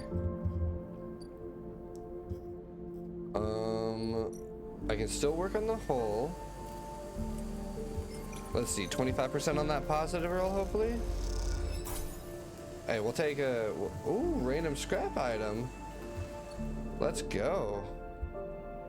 Let's see. I know there was a 1 somewhere over here. Oh, that was a 2. Shiz. Let's go. Maybe this one. That's a 2 as well. There we go. We'll go with this one. We'll hack this because I don't want to use a 1 anywhere else. Those are just such bad rolls. Nice. We have 4 encrypted keys. Wherever we can use one of those at will be great. Oh, I probably should have got something from there. Try something a little bit different than what I was doing.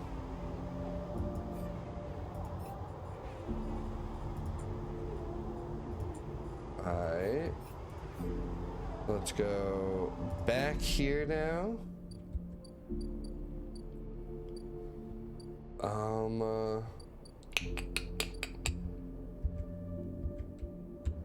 What's this? What can I do here? I can't do anything here. What do I need? Maybe I need, I need interface, I think. I think that's what I should have probably leveled up. Dang, okay.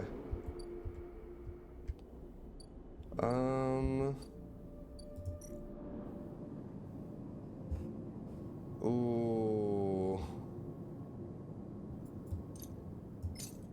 Let's see if we can get something good from it. I think we can only do it 3 times. Random scrap item. What do we get? Scrap components, it looks like. Let's do 1 more. It's probably not the smartest idea, but dang. Okay. Leave that. What do I need to do? Fang's Bay. That doesn't help me at all. Oh, Fang's been missing from the bay. Oh, that's a bad thing too. Okay. We are gonna go. Oh. Dang, we have to pay 100 for. That's dangerous. Okay. That's a lot to spend for that little bit. For 1 stabilizer, I guess that's like true medication, but still. Alright, we're gonna do the risky right over here since we can do this interface. That'll at least give us 2 of the wait lists so we can learn from it. Alright, now we'll go home. Oh, that's kind of cool. Oh. The GML sells itself on Spinning Saphir, which claims to produce the therapeutic gravitational effects. It doesn't.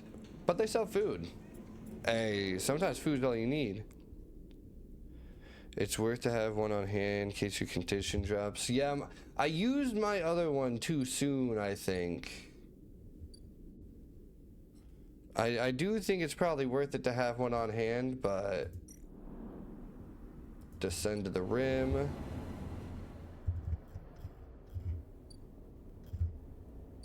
Oh, I should have done it here, because I should be trying to get into the low end. Dang. Okay, next time, next cycle. Alright, we're gonna go to sleep here, it looks like, and cycle. But I can definitely see how it would be completely worth it. You can get it for cheaper later, and later you can craft items that help. Oh, good to know. That is super good to know. We're gonna do some low-end stuff here, I think. Ooh. We want this. Come on, give me that. Give me that. It says it's risky. A low end -3, that's fine. Low end -3, that's fine. And we'll pop both of the 6s here. 100%. 100%. I'm pretty sure a perk will let you use scrap to increase condition, but it's not as much. Yeah, that's what I was seeing. I did see that one before I clicked on the one that I chose for my last upgrade, which was to be able to re-roll my dice. But I wasn't quite sure on if it would be worth it or not. I know I'm going to be going down to 3 dice here, which isn't going to be good. That was a fast cycle right there. Alright, 3 dice, fading. We'll buy this for the 101 Dalmatians.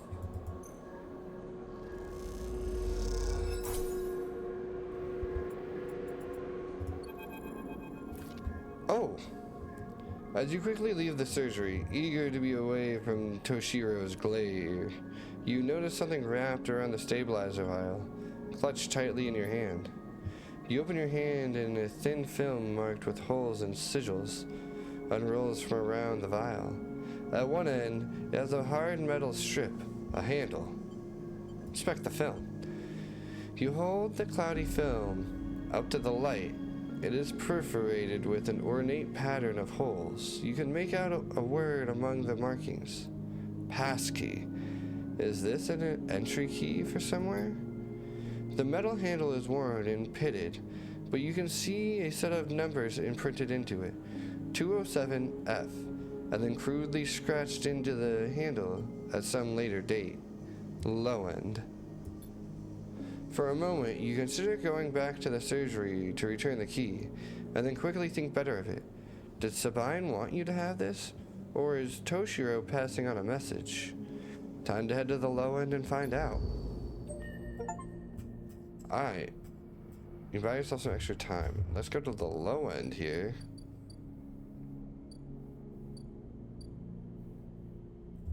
Oh wait, I probably have to...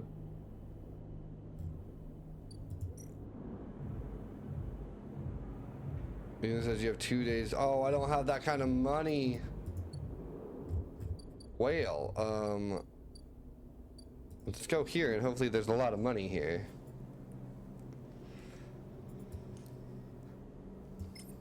This half-built unit looks long forgotten. A project that never made it. With enough scrap, you might be able to seal it up.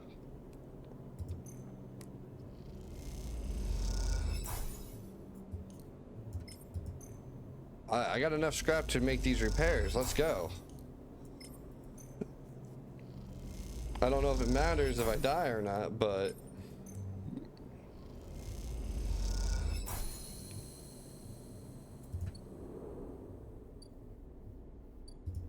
Alright. What did that do? Oh!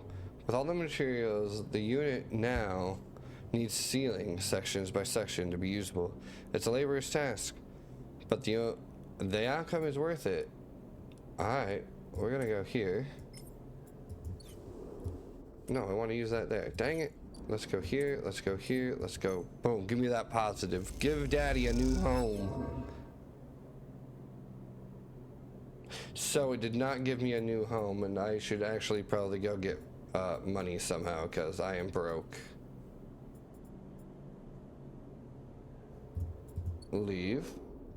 I can get money from back here, right? Side rail hole. Yeah. Come on, give me that 25% positive. I need it now. That was only 15, but we'll take it.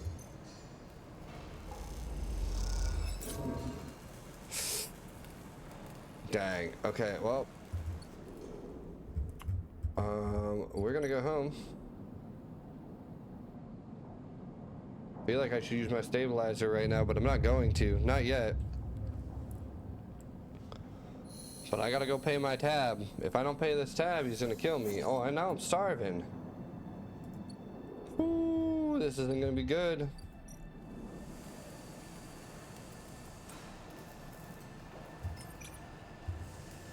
Yeah, let's get the 100 on there. Oh, it's plus 15. One more plus 15 and we got this. How is a robot starving, by the way, is the question. Come on. Nice. And okay, we're gonna leave here. We're gonna go get some food after we pay off this tab, because I don't want him coming after me. Nice, nice, nice. We're doing it. I can't believe you just did that. Ethan's mocking laugh comes from along the bar.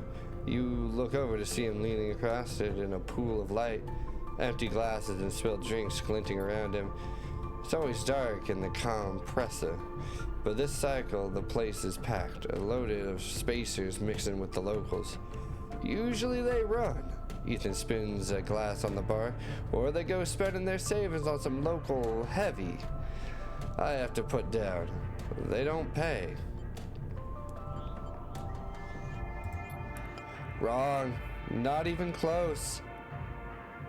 Ethan gets to his feet. The glass falls and smashes, but he doesn't seem to notice. You think that's it? One round of drinks and we are even? Sleeper, come on. His hands come to rest on the butt of his handgun, dangling from the chest holster. What's wrong with you? Ethan laughs hard and the people around him turn to see what's happening. You think this is on me? I think someone in your position might have a better idea of how this all works. I'm a freelancer, Sleeper, just like you. We both signed a contract with SNARP, didn't we? The difference is that my word means something. He closes the gap, stumbling a little. What did you think? You could just run away from your contract? Your debt? You could just steal that natty little body of yours and take it for a joyride? Playing human for a cycle or two. I'm nothing like you. That's what I'm saying. Ethan is addressing the bar now. Having noticed the attention from the other patrons, you are a coward. I'm a professional. If you have to tell somebody you're a professional, most likely you're not a professional. Just saying. Just saying. Though I shouldn't thank you, Ethan nods, his head heavy, for giving me such an easy job. I'm used to outlaws, you know, real bounties. If I knew catching sad little escapees like you was so easy, I would have changed clients ages ago.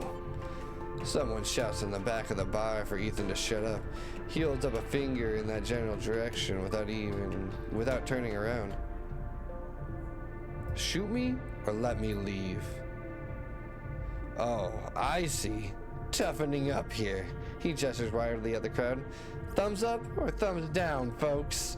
Most turn back to their drinks, no longer interested in this tired show. Ethan mutters insults as he walks back towards the bar. Ethan sits heavily back down on his stool and searches through his glasses for one with something left in it. The thing is, Sleeper, I can find you anywhere. It's actually wild that you haven't figured it out. That body isn't yours, and it will always betray you, no matter what. He finds a glass and downs the contents. So please, go. I'll catch up with you whenever I need another. He laughs and taps the bar for a fresh drink. Look at yourself. Give it up, sleeper. I'm done teaching you for today. He settles his head on the bar and closes his eyes. I'm sick of you. Go find a job. You turn on your heel and are out. Out of the glowing dark and the sweat stench of the compressor. You walk hard and fast down the walkway, anger driving your footfalls into the metal of the rim like hammers. Dang.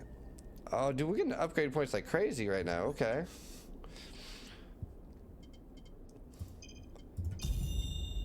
We're gonna go with this one. And we're gonna get... We're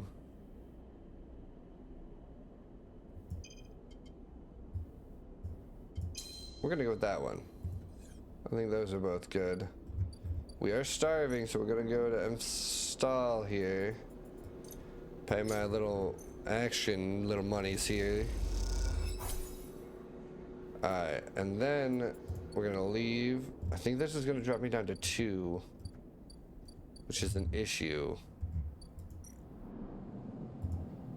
I hope I don't have to be going and finding him over here.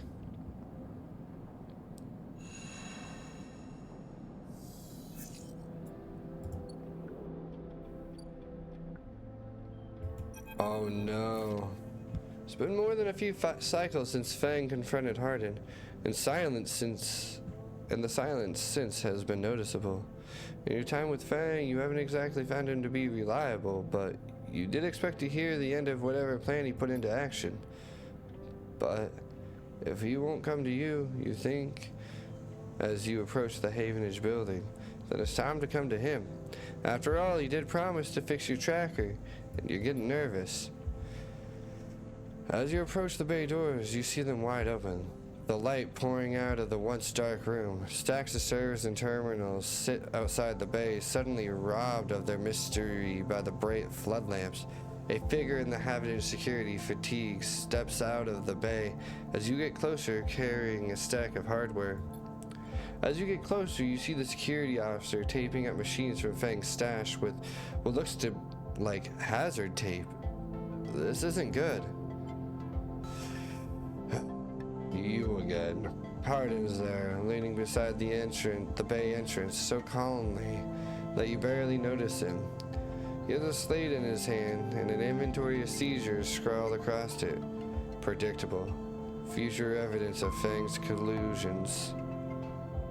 You see another security officer come out of the bay and take notice of you. Feigning ignorance, or perhaps just abandoned. Hardin shakes his head. I believe you should choose your conspirators more wisely. I almost feel sorry for you. Hardin pushes away from the wall and comes closer. Don't worry, Sleeper. We've all the evidence we need. A confession won't be necessary. He gestures around at the stack of hardware, spying on fellow Havenage members, hoarding stolen materials, and obsession with corporate data. It speaks for itself, does it not? That was his job. What would you know about jobs, Sleeper? He looks up at the glass roof above and stars beyond. We are the ones that provide the oxygen and you are breathing. The light you are seeing, the system you are using every day to live out your cycle. This place was hard fought for, Sleeper. It took work, diplomacy, and strength to stop the eye descending into chaos after Solheim collapse, not blind conviction or self-interest. I know all about the background of our mutual friend, Sleeper. Don't you worry about that. His parents would be sickened by the damage he is trying to do to the institution they helped found. You see, Sleeper, we are proud of our history here. Andre Erlin and the First Union founded this place, and Havenage has welded his values into the station's very walls.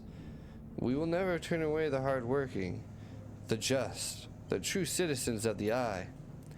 Havenage aren't like a gang like Yatagan. We aren't pirates like half the spaces you'll meet in the hub, or esoterics like those Haifa radicals in the Greenway. We are the backbone of this place, proud and true.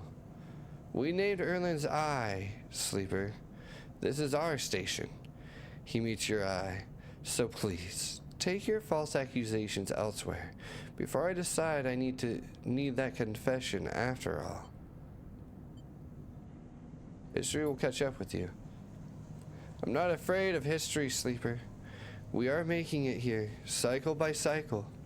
He smiles. If you have any pride, you'll give up Fang the moment he contacts you. You know where to find me.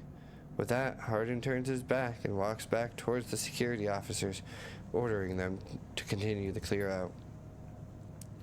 As they do, something catches your eye. Among one of the service stacks, a crumpled hand-printed box of synthetic chewing gum, a penguin character grinning from the brightly colored card.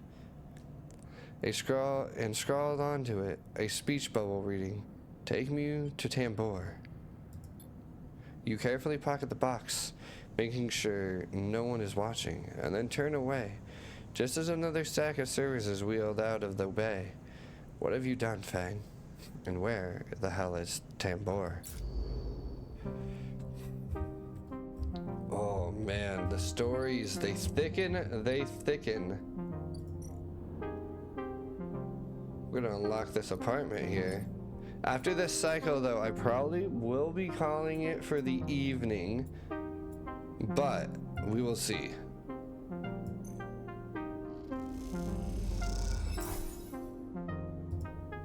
Okay. Continue. As you push the door open, the automatic lights flicker on inside the apartment. They review yellowing plastic panels, the curved shape of a wall-mounted utility units, the detritus of a routine life arranged on every surface. You step inside, clicking the door shut behind you. The amber light of the aging fixtures glaze everything with pale orange. The work surface hold on a variety of objects indistinct in the dulling light. A pale blue light drifts from a doorway at the end of the room,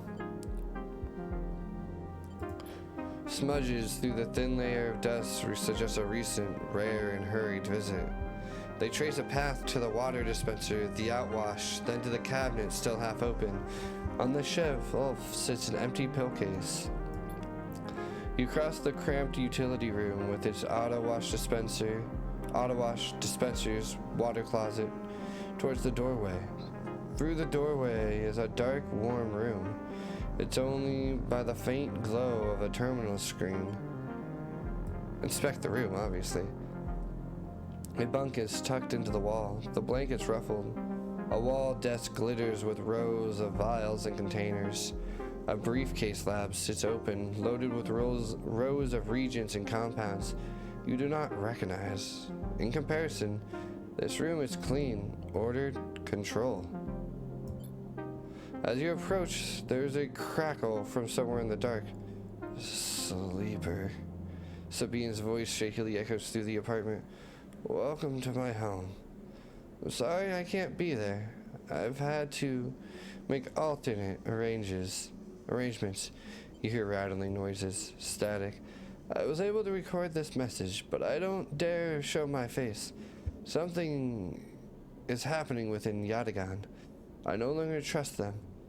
Their voice became distant, slipping behind the background noise. I have something to ask of you. I want you to get me out. Yatagan was supposed to hide me, to protect me. After everything happened, I was desperate. And then after that, I was too tired to care. A noise like waves passes over the recording. But I'm done with them now. I want out. Screw the debt. But I need insurance. Something I can hold against them. I have my suspicions, but I can't be sure. I need information. And as you know, you need me. A pause.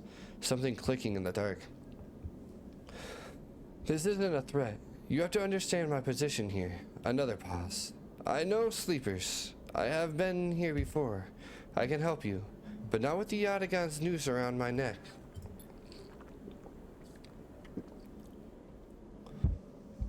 Get me data. Get me information. Get me something that I can use against Yatagan. Then I can get out, and you can get what you need. Please. Waves of static cut into Sabine's voice. Bring it here to my terminal. I'll get to it when I can. You look around the tiny room and try to imagine Sabine living here, working at the desk, sleeping in the bunk, blinking into the terminal in the dark. The recording cuts to static, filling the room with a white hiss, then silence. You sit in front of the humming terminal and hit a few keys. Sabine has left an access port open, but the rest is encrypted, locked away behind passcodes. It seems Sabine might not trust you as much as they want you to think. Who does Sabine need to hide from? And what debt do they owe to Yatagan? You try to assemble the pieces, but too many are missing. The only thing you know is that without stabilizers, your body will die. You glance at the briefcase slab on the desk, its glassware glinting in the dark. You turn away and leave, the door clunking shut behind you. Back in the corridor, you notice the scrawled graffiti of a blade on the opposite wall. Yatagan. You feel yourself being drawn into something you don't quite understand. Okay. Dude, the more the story develops, it's interesting. There's so many different factions at war here right now. Let's go get some Yatagan stuff. I think this was a 1. Yeah, let's go. See if we can bring this back to Sabine's area real quick.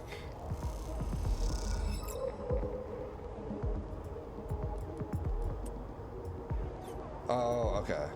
So we got one of them. Let's see, can we get another one? Oh. Oh, I can either be 1 or 3 now. Let's go. Okay. I know the hunter's gonna be on my tail here soon. I went to the wrong spot. I need to go. Oh, what was that? That sounded real weird. Alright, let's go data. Let's go here. Start action. Oh, I don't have enough. Oh, I need one more. We might be playing another night. We're gonna also go back to the house here now. And we are gonna use a pill. We don't have enough money to get another one, so we gotta make this one last. End cycle. We are gonna be starving after this too, which is unfortunate. Unfortunate, 100%. Okay, we're making progress here, but we're gonna. Oh wait, hold on. We gotta find more Yatagan stuff in here. Yatagan right there. 1 over 3. Let's go. We'll take a 3 for that one. Bypass that. Give me that. We're gonna be saving Sabine here. We are gonna go exit out of that. Come here. I just want to see what this does. This is gonna be another long story talk, I bet, though. And that's okay.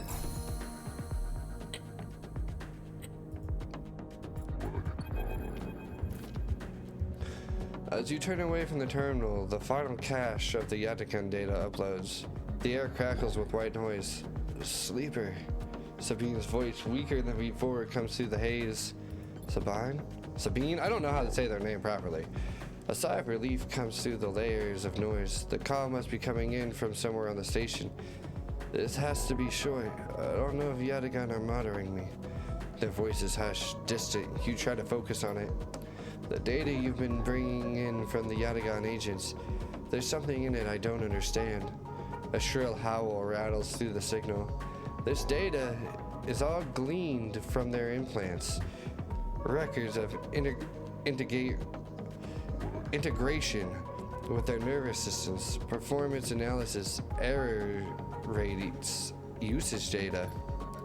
I installed many of these implants and I didn't enable any of this functionality. The voice dips under the level of the noise, like a swimmer slipping beneath water. You listen to waves for a few seconds before Sabine reemerges. Has to be somehow baked into their wetware's interface, and that's not all. The systems compiling this data are connected to some kind of transmission protocol. It's being broadcast. Every Yatagan enforcer is equipped with black market implants, retinal enhancements, adrenaline boosters, pain suppressors. These implants are gathering data. Oh my gosh, my nose. I have like a hair that keeps stabbing me. I'm sorry, y'all. These implants are gathering data on themselves, on enforcers' bodies, on their performance. Why? I can't tell. But I can promise you these foot soldiers have no idea this is going on. The background tone switches, dropping to a grainy rumble. If they knew, I don't imagine they would be happy with the situation. Yatagan could have a mutiny on their hands. You lean toward the terminal, straining to listen to Sabine's faint voice. I need a few cycles to pull this all together, but this might be an informant. I need to preserve Yannick into pressure Yannick into releasing my dead. He is one of the heads of Yatagan. They pause. It's better you don't know him. Keep it that way. Suddenly, a banging echoes through the call. Sabine's voice is suddenly whispered panic. I have to go. Come back in 4 cycles. Then a sharp crack of disconnect and silence fills the apartment. You step back from the terminal. What does Yatagan have to gain from monitoring its own members? You try to recall what you know about the gang, but you have little to go on. You think of Toshiro, Sabine's minder, his mirrored teardrop implant set below hard eyes. What data could they be gathering, and more importantly, where are they sending it? You reflexively rub your forehead, trying to think. Can you really trust Sabine? How did they come to Yatagan's doctor in the first place? You think of their kindness, their care, but also that glazed look of recognition that they gave you when they first met you. That look stays in your mind as you slip back out of the apartment, glancing around as you close it up and drift into the corridors of the station, unable to shake the unpleasant sensation of being observed. Dang, all of the reading. That's Tambor's tea house. Alright. We are gonna bring the gum here. Yeah. Feel stupid doing this with suspicion as you hand over the box. Is it the right place? Then we're also gonna do this one too up here at the same time. Alright. Now we'll leave. Oh, we gotta, as you go to leave Tambor Tea House, a hand falls on your shoulder. Sleeper! Sleeper! Fang hisses from behind you. How did you find me? Hardin has your hardware. Don't worry about that, Fang smiles. He has no idea what to do with it. Fang guides you down a set of stairs to one of the Tambor's lower levels. The tea house is stacked with curved mezzanines, all connected by central atrium. The levels are filled with makeshift booths and bars, and conversations bounce busily off the metalled walls. Fang sees you looking around. This place used to be a fuel tanker's main drum. Hence the name, the tea house. The tea house. Part is a bit of a misnomer, though. You can't get anything the eye offers from this place, but the real tea isn't exactly readily available. He picks a booth. It's fashioned from some old salvage tank or container, lined with spongy insulation foam, and collapses into it. He looks around furtively. Don't suppose you've seen any Havench types. They don't usually come out this far. Only for you. Nah. Ha! Not anymore, I'm afraid. Suspended without appeal. Turns out Hardin has someone's ear. He grins. Doesn't bother me, though. It shows we hit a nerve back there. He picks a scrappy hand-scrawled menu from the table and tosses over. What are you drinking? What's the plan? Plan. He waves his hand. Let's order first. Fang is right. The menu is delicious. There's at least 10 different infusions. most of which you can't make out, but the paper is dominated by an extensive complement of esteric alcohols and cocktails.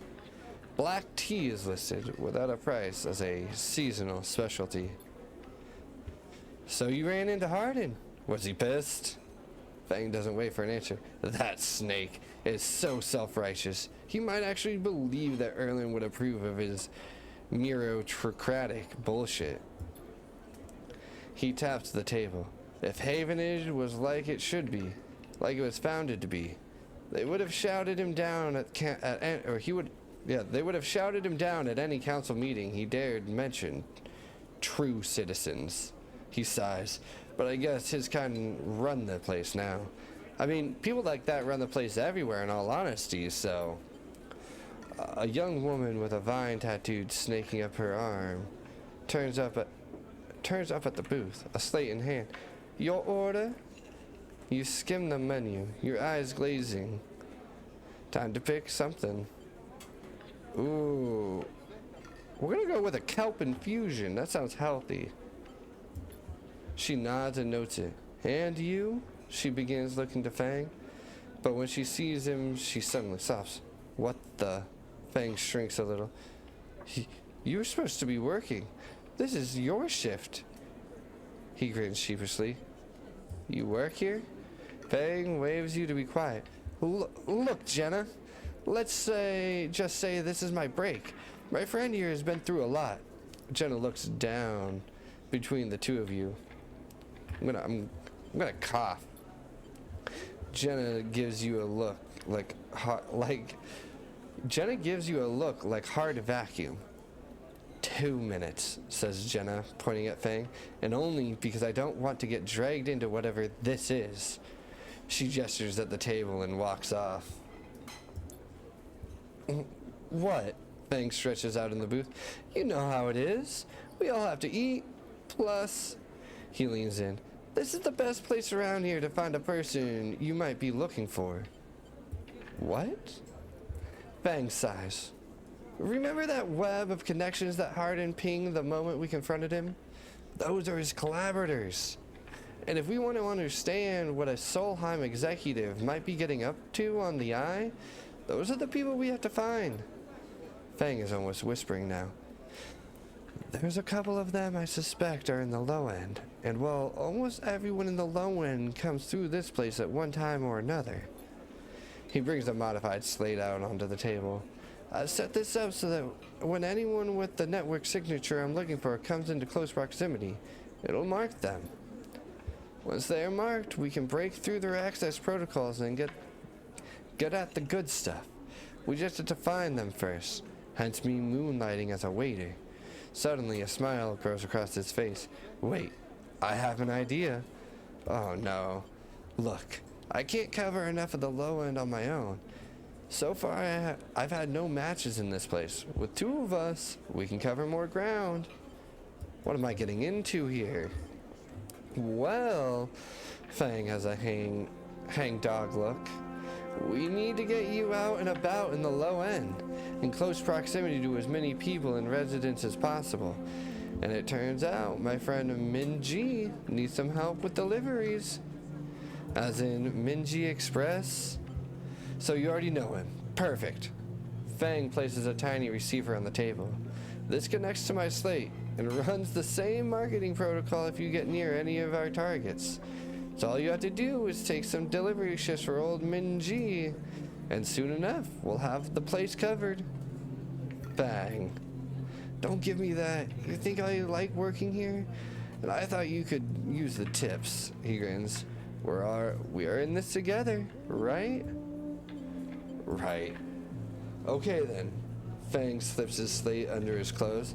Just head on up to Minji Express, take a delivery shift, and we'll see what shakes up. You manage to find anyone to extract any data, bring it to me down here. They have me on a double shifts, so I shouldn't be hard to find. Jenna walks past, carrying a tray of drinks, and sharply catches Fang's eye. I don't think she's bringing your drinks. He stands. I think it's time we called this meeting to a close. You got the receiver from the table and slip it into a pocket. See you soon, sleeper. Stay safe. Fang adds before turning and walking off towards the bar, whistling as he does. We're not doing the Minji stuff right now. Oh, let's repair this apartment here. That's what I want to do. We can do it. We're gonna get all of the 50% here. 2, 4, 6, 8. That's all we need to make them appreciate. I want to repair this. We are not gonna get this positive. Come on, one more positive. That was not positive. I want to see if I can move up. But on that note, I am gonna go to Infestall. I am gonna pay here for some food. But on that note, I'm gonna go sleep real quick for the night. And that, I think, is where I am going to be calling the stream for this evening. Alright, let's see here. We're gonna get all of our dice back for the morning. Perfect. Thank you all so much for watching today's stream and hanging out with me. And last save 39 seconds ago. Yeah. But thank you guys so much. All you guys' support means the world to me. Whether, like I say, whether it's you watching it now, watching it live, or watching it later, either here on Twitch or on YouTube, you guys are all amazing, and I appreciate you guys, every single one of y'all. It's awesome. If you do find this video though, and you want to support, either following me here on Twitch, or if you're watching this on YouTube, if you could like and subscribe, those are going to help me tremendously later on. So, I appreciate you guys, and I hope that everybody has a great night.